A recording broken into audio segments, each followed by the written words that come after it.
ಉಡಾಯಿಸೋ ಖಾರ ಬಣ್ಣ ರುಚಿಯನ್ನು ಅಕ್ಕಿ ಮೆಣಸಿನ ಪುಡಿ ಚಿಂದಿ ಉಡಾಯಿಸೋ ಖಾರ ಬಣ್ಣ ರುಚಿ. ಮಹಾರಾಷ್ಟ್ರದ ಪಶ್ಚಿಮ ಘಟ್ಟ ಪ್ರದೇಶದಲ್ಲಿ ಮುಂದುವರೆದ ಮಳೆ, ಘಟಪ್ರಭಾ ನದಿಯ ತಟದಲ್ಲಿ ಮುಂದುವರೆದ ಪ್ರವಾಹದ ಪರಿಸ್ಥಿತಿ. ದಂಡಿನ ಮಾರ್ಗದ ಗ್ರಾಮಸ್ಥರು ಸುರಕ್ಷಿತ ಸ್ಥಳಗಳಿಗೆ ಸ್ಥಳಾಂತರ ಆಗಿದ್ದಾರೆ. ಬೆಳಗಾವಿ ಜಿಲ್ಲೆ ಗೋಕಾಕ್ ತಾಲೂಕಿನ ದಂಡಿನ ಮಾರ್ಗ ಗ್ರಾಮ ಮನೆಗಳಿಗೆ ನೀರು ನುಗ್ಗಿದ ಹಿನ್ನೆಲೆಯಲ್ಲಿ ಜನರು ಸ್ಥಳಾಂತರ ಮಾಡಲಾಗಿದೆ. ಮನೆಯಲ್ಲಿದ್ದ ಸಾಮಗ್ರಿ ಸಮೇತ ಸುರಕ್ಷಿತ ಸ್ಥಳಕ್ಕೆ ಶಿಫ್ಟಿಂಗ್ ಆಗ್ತಾ ಇದೆ. ಪ್ರತಿ ವರ್ಷ ಮಳೆ ಬಂದ್ರೆ ಮಕ್ಕಳ ಸಮೇತ ಮನೆ ಬಿಟ್ಟು ಹೋಗಬೇಕಾದಂತ ಪರಿಸ್ಥಿತಿ. ಮಳೆಯಿಂದ ಮನೆಯಲ್ಲಿದ್ದ ಸಾಮಗ್ರಿಗಳು ಹಾಳಾಗತ್ತೆ, ನೀರು ಬರದಂತೆ ಶಾಶ್ವತವಾಗಿ ಪರಿಹಾರ ನೀಡಬೇಕು ಅಂತ ಒತ್ತಾಯಿಸ್ತಾ ಇದ್ದಾರೆ. TV5 ಮುಂದೆ ಅಳಲನ್ನು ತೋಡ್ಕೊಂಡಿದ್ದಾರೆ ನೆರೆಯ ಸಂತ್ರಸ್ತರು. ಪ್ರತಿ ವರ್ಷನೂ ಕೂಡ ಹೀಗೆ ಆಗತ್ತೆ.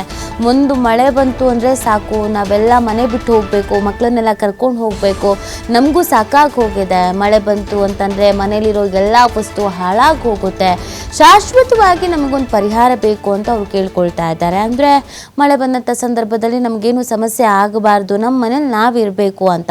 ಪ್ರತಿ ವರ್ಷ ಮಳೆಗಾಲದಲ್ಲಿ ಮನೆ ಬಿಟ್ಟು ಹೋಗು, ಆಮೇಲೆ ಮತ್ತೆ ಮನೆ ಬಂದು ಸೇರು. ನೋಡಿ ಎಂಥ ಪರಿಸ್ಥಿತಿ ಇದೆ ಪಾಪ ಆ ಭಾಗದ ಜನರದು. ನೀವು ದೃಶ್ಯದಲ್ಲಿ ನೋಡಿದ್ರೆ ಗೊತ್ತಾಗತ್ತೆ, ಈ ಮನೇಲಿ ಇರೋಕ್ಕಂತೂ ಸಾಧ್ಯ ಇಲ್ಲ. ಮನೇಲಿರೋ ಐಟಮ್ಸ್ ಎಲ್ಲ ತಗೋಬೇಕು, ಮನೆ ಬಿಟ್ಟು ಹೋಗಬೇಕು, ಆ ಥರದೊಂದು ಪರಿಸ್ಥಿತಿ ನಿರ್ಮಾಣ ಆಗಿರೋದು.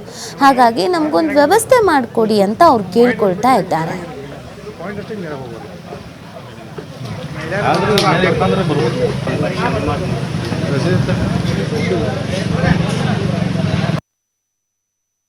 ಘಟಪ್ರಭಾ ನದಿಯ ಏನು ಪ್ರವಾಹದಿಂದ ಈಗ ಗೋಕಾಕ್ ಮತ್ತು ಮೂಡಲಗಿ ಜನರು ತತ್ತರಿಸಿ ಹೋಗಿದ್ದಾರೆ ಅಂತ ಹೇಳ್ಬೋದು. ಈಗ ಘಟಪ್ರಭಾ ನದಿಯ ಒಳಹರಿವು ಹೆಚ್ಚಾಗಿರ್ತಕ್ಕಂಥ ಹಿನ್ನೆಲೆಯಲ್ಲಿ ಈಗ ಏನು ಘಟಪ್ರಭಾದ ಏನು ಗೋಕಾಕ್ ತಾಲೂಕಿನ ಹೊರವಲಯದಲ್ಲಿರ್ತಕ್ಕಂಥ ತೋಟ್ಪಟ್ಟಿ ಇಲ್ದಲ್ಲಿರ್ತಕ್ಕಂಥ ಮನೆಗಳ ನಿವಾಸಿಗಳಿದ್ದಾರೆ, ಅವ್ರೀಗ ಮನೆಯನ್ನ ಖಾಲಿ ಮಾಡ್ತಾ ಇದ್ದಾರೆ. ನಿಮ್ಗೆ ತೋರಿಸ್ತಾ ಇದ್ದೀನಿ ಯಾವ ರೀತಿ ಘಟಪ್ರಭಾ ನದಿ ನೀರು ಈಗ ತೋಟ್ಪಟ್ಟಿಯಲ್ಲಿ ಇರ್ತಕ್ಕಂಥ ಮನೆಗಳಿಗೆ ನುಗ್ಗಿರ್ತಕ್ಕಂಥದ್ದು.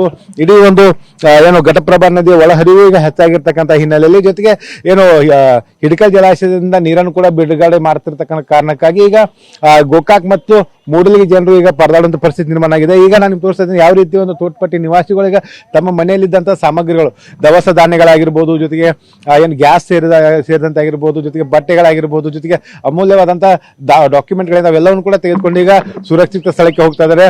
ಈಗಾಗಲೇ ಜಿಲ್ಲಾಡಳಿತ ಕೂಡ ಹೇಳಿರ್ತಕ್ಕಂಥದ್ದು, ನದಿ ಪಾತ್ರದಲ್ಲಿ ಇರ್ತಕ್ಕಂಥ ಜನರು ಆಗಿರ್ಬೋದು, ಗ್ರಾಮಸ್ಥರು ಎಚ್ಚರಿಕೆಯಿಂದ ಇರಬೇಕು, ಜೊತೆಗೆ ಸಾಧ್ಯವಾದರೆ ಕಾಳಜಿ ಕೇಂದ್ರಕ್ಕೆ ಶಿಫ್ಟ್ ಆಗಿ ಅಥವಾ ಸಂಬಂಧಿಕರ ಮನೆಗೆ ಹೋಗುವಂತೆ ಒಂದು ಸೂಚನೆ ಕೊಡ್ತಾ ಇದ್ದಾರೆ. ಈಗ ನಾವು ಈ ಒಂದು ಗ್ರಾಮದ ಹಿರಿಯರಾದ್ರೆ ಅವ್ರನ್ನ ನಮ್ಮ ಮಾತಾಡಿಸ್ತೀನಿ. ಪ್ರಮುಖವಾಗಿ ಏನು ಈ ಒಂದು ಘಟಪ್ರಭಾ ನದಿಯಿಂದ ಆಗ್ತಿರ್ತಕ್ಕಂಥ ಪ್ರವಾಹದ ಬಗ್ಗೆ ಸರ್, ಪ್ರತಿ ವರ್ಷ ಹಿಂಗ ಪ್ರತಿ ವರ್ಷ ಹಿಂಗ ಸರ್, ಪ್ರತಿ ವರ್ಷ ಎಲ್ಲ ಹಿಂಗಾರಿ. ಯಾವ ಬಂತ ನೀರು ಮುಂಜಾನೆ ಬಂದಿತ್ತು, ಮುಂಜಾನೆ ಬಂದಿತ್ತು. ಎಲ್ಲ ಸಾಮಾನು ಎಲ್ಲ ಪ್ಯಾಕ್ ಮಾಡಿದ್ರಿ. ಒಂದು ಸ್ವಲ್ಪ ಉಳ್ದವ್ರಿ, ಸ್ವಲ್ಪ ಉಳ್ದವ್ರು. ಎಲ್ಲಿ ಹೋಗೋರಮ್ಮ?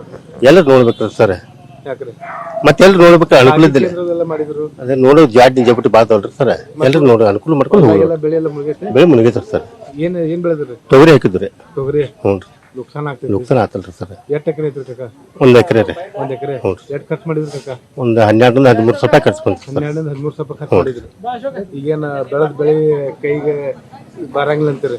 ಬೆಳೆ ಕೈ ಬರಂಗಿಲ್ಲ ಸರ್. ಇಲ್ಲ ಸರ್. ಏನವಿ ಪ್ರತಿ ವರ್ಷ ಹಿಂಗ ಹಿಂಗ ಬರ್ತೈತ್ರಿ. ಮತ್ತೆ ಹೆಂಗ್ ಮಾಡುದು ಮಾತಿಂಗೆ? ಬೇರೆ ಊರಿಗೆ ಹೋಗೋದ್ರಿ, ಏನ್ ಮಾಡಕ್ ಬರಂಗಿಲ್ರಿ. ಈ ಸರ್ಕಾರದಿಂದ ಏನ್ ಸೌಲಭ್ಯನಿಲ್ರಿ. ಹಿಂಗ ಮತ್ ಬೇರೆ ಊರಿಗೆ ಹೋಗ್ಬೇಕು. ಹಾ ರೀ. ಏನ್ ಓದ್ತಿವತ್ತಂಗೆ? ನಾ ಸೆಕೆಂಡ್ ಇಯರ್. ಬಿಟ್ಟೇನ್. ಅವ್ರ ತಿಳಿದ್ಕೊಡ್ಬೇಕು, ನಾವಾಗ ಕೇಳಾಕ್ ಬರಂಗಿಲ್ರಿ. ಅವ್ರ ತಾವ ಹಿಂಗ್ ನೋಡಿ ಎಲ್ಲಾ ಕೊಟ್ರನ ಅವ್ರ ಇದ್ರಿ, ನಾವ್ ಹೆಂಗ್ ಕೇಳಾಕ್ ಬರ್ತೈತಿ ಹೇಳ್ರಿ? ಹಾ ಹಿಂಗ ರೀ. ಒಟ್ ಹಾಕೈತಿ, ಇಲ್ಲಿ ಅಡಿಬಟ್ಟಿ ಎಲ್ಲಾ ಹಾಕೈತಿ. ಹಾ ಎಲ್ಲಾ ಬರ್ತೈತಿ. ಪ್ರಮುಖವಾಗಿ ಘಟಪ್ರಭಾ ನದಿಯ ದಡದಲ್ಲಿರ್ತಕ್ಕಂಥ ತೋಟದ ಮನೆಗಳು ಏನಿದ್ದಾರೆ ಅವರೀಗ ಗಂಟು ಮೂಟೆಯನ್ನು ಕಟ್ಕೊಂಡು ಸುರಕ್ಷಿತ ಸ್ಥಳಕ್ಕೆ ಹೋಗ್ತಾ ಇದ್ದಾರೆ. ಪ್ರತಿ ವರ್ಷ ಮಳೆಗಾಲ ಬಂದ್ರೆ ಈ ರೀತಿಯ ಪ್ರವಾಹ ಪರಿಸ್ಥಿತಿ ಇರುತ್ತೆ. ಹಾಗಾಗಿ ನಮಗೆ ಶಾಶ್ವತವಾದಂಥ ಪರಿಹಾರ ಬೇಕು, ಅದನ್ನ ಸರ್ಕಾರವೇ ತಿಳಿದು ನಮಗೆ ಆ ಒಂದು ಪರಿಹಾರ ಒದಗಿಸಬೇಕು ಅನ್ನೋಂಥ ಒಂದು ಮನವಿಯನ್ನ ಮಾಡ್ತಾ ಇದ್ದಾರೆ. ಕ್ಯಾಮ್ರಾಮನ್ ರವಿ ಜೊತೆ ಶ್ರೀಧರ್ ಕೊಟ್ಟಾರಸ್ತಿ, TV5 ಬೆಳಗಾವಿ. ಪಶ್ಚಿಮ ಘಟ್ಟ ಬೆಳಗಾವಿ ಭಾಗದಲ್ಲಿ ನಿರಂತರ ಮಳೆ ಹಿನ್ನೆಲೆ ಘಟಪ್ರಭಾ ನದಿಗೆ ಹರಿದು ಬರ್ತಾ ಇದೆ 65,000 ಕ್ಯೂಸೆಕ್ ನೀರು. ನದಿ ಹರಿವು ಹೆಚ್ಚಳ ಹಿನ್ನೆಲೆಯಲ್ಲಿ 12 ಸೇತುವೆಗಳು ಮುಳುಗಡೆ ಆಗಿರೋದು. ಮಾಚಕನೂರು ಹೊಳೆ ಬಸವೇಶ್ವರ ದೇವಾಲಯ ಜಲಾವೃತವಾಗಿದೆ.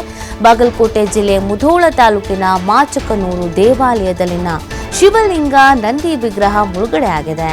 ಹೊಳೆ ಬಸವೇಶ್ವರ ದೇವಾಲಯದಲ್ಲಿ ನಿಂತ 3 ಅಡಿ ನೀರು. ಘಟಪ್ರಭಾ ನದಿ ಪಾತ್ರದ ಜನರಿಗೆ ಇದೀಗ ಪ್ರವಾಹದ ಭೀತಿ ಎದುರಾಗ್ಬಿಟ್ಟಿದೆ. ಬಾಗಲಕೋಟೆ ಜಿಲ್ಲೆ ಮುಧೋಳ ತಾಲೂಕಿನಲ್ಲಿ ಈ ಥರದೊಂದು ಪರಿಸ್ಥಿತಿ. ವಿಪರೀತವಾಗಿ ಮಳೆ ಆಗ್ತಿರುವಂಥ ಹಿನ್ನೆಲೆಯಲ್ಲಿ ಸೇತುವೆ ಜಲಾವೃತವಾಗಿದೆ. ದೇವಸ್ಥಾನವೂ ಕೂಡ ಮುಳುಗಡೆ ಆಗಿರೋದು. ಸುಮಾರು 3 ಅಡಿ ನೀರು ನಿಂತುಬಿಟ್ಟಿದೆ. ಇದು ಘಟಪ್ರಭಾ ನದಿ ಪಾತ್ರದ ಜನರಿಗೆ ತೀವ್ರ ಸಂಕಷ್ಟವನ್ನು ತಂದೊಡ್ತಾ ಇದೆ. ಅಲ್ಲಿನ ದೃಶ್ಯ ನೋಡಿದ್ರೆ ನಿಮಗೆ ಗೊತ್ತಾಗುತ್ತೆ ಹೇಗಿದೆ ನೀರಿನ ಹರಿವು ಅನ್ನುವಂಥದ್ದು.